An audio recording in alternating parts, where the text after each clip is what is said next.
So unless it's the middle of summer, your coconut oil is going to be like a solid block. So what we're going to do, since we're already preheating our oven, is we're going to scrape our 1/4 cup of coconut oil into this pan that we're going to be greasing in a minute anyway to cook it.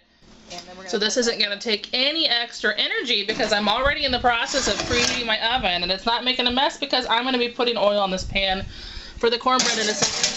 So we're going to put that in there, and I'm going to turn on the light, and we're going to keep an eye on that. But when that melts, we will take it back out and use it in our recipe. And hot in there. So that is completely melted coconut oil by that point. And I'm going to go ahead and add that.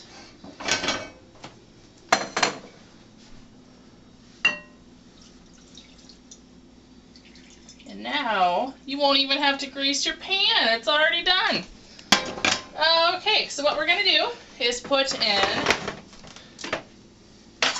our cornmeal. And this recipe is gluten-free and vegan because I don't like either of those things in there. So we're going to do 1 3/4, which is going to be 1/2 and 1/4 for those of you like me who don't like math. 1/2 and 1/4. Now, if you don't have gluten issues, you could add in just regular flour for this next step, but my whole point of making this is because gluten bread is so expensive that cornmeal is an easy, fast way to get bread in the house without paying almost $5 a loaf for a loaf of gluten-free bread. So 1/4 cup of rice flour. In case I didn't mention it, that oven, we're going to go put it at 450. Excuse me. Which is 475 on my oven because it's off. Okay, so we're going to go ahead and add in a couple teaspoons of baking powder. Not very prepared here today. We need a dinner. This is part of dinner. So a couple teaspoons of baking powder.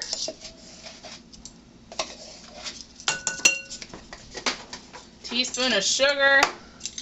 You can use honey if you want. Just watch out your wet and dry ratio.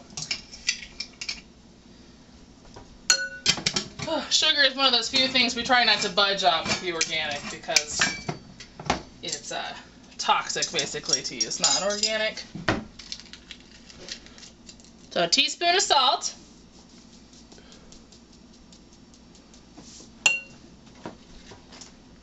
Half teaspoon of baking soda.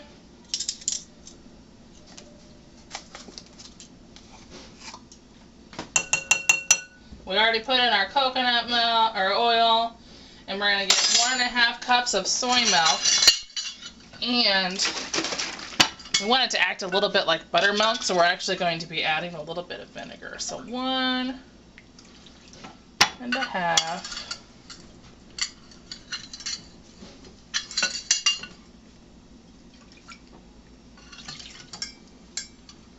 Whew. A little behind on dinner today, so a little messy. And then we're going to put in just a little teaspoon of vinegar. And if you're using normal milk, same thing. If you don't have buttermilk, that makes it act like buttermilk. It kind of sours it.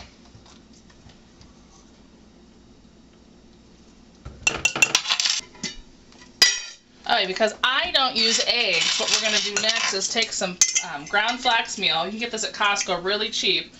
And I'm going to put in 4 tablespoons in a separate bowl. And I'm going to go ahead and add 6 tablespoons of water to that. I'm going to use the tablespoon because I'm done with that to kind of stir that and get that started. And then I like to use a whisk to get everything nicely incorporated here. We're going to start mixing this up. Now, if you want to be really fun with your cornmeal, you can add in, and my kids hate this, so I never get to do it. It's so unfair, but you can add in some frozen corn or a little bit of extra water and some dehydrated corn or some fresh onion, some dehydrated onion. You can really have some fun with your cornbread. But every time I do that, my kids complain, and it's like my husband and I enjoy it so much more, but making 2 loaves of cornbread each time is not going to happen. Okay, that's mixed up. So if you had not melted that coconut oil, you would be having quite the problem right now. And I'm going to incorporate in our flax meal. If you use like a golden flax, you won't see it as much. I guess you could say this is a little ugly when you start adding in the brown flax meal. But it works just fine. You can see this is just a really fast recipe. I'm going to go ahead and add this into my already oiled pan. Love cast iron. You can get a rubber spatula if you want. I don't feel like dirtying one more thing right now. Just get as much of it out as you can. And we're going to put this cast iron skillet right in the oven.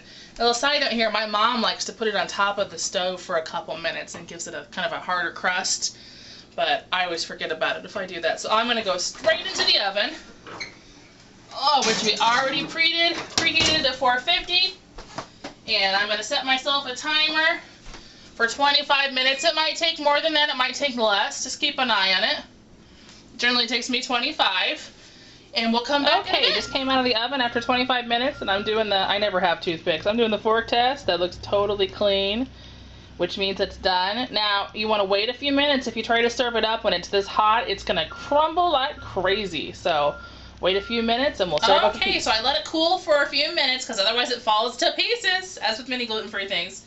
And I have cut it in our nice little triangle wedges here. You can cut whatever shape you want. And if you look in here, it holds together, you know, pretty darn well. Oh, it didn't like that. It didn't like being held like that. But, I mean, gluten-free bread at the store, almost $5 a loaf. We try to have cornbread pretty regularly. Depending on the price of your cornmeal, it should be under half that price. And although this isn't the best for making sandwiches, it serves the same purpose as bread, and you know, you can have it with your soups, chilies, you know, or with the more southern things like the fried cabbage I showed you how to make the other day. So, anyway, eat up!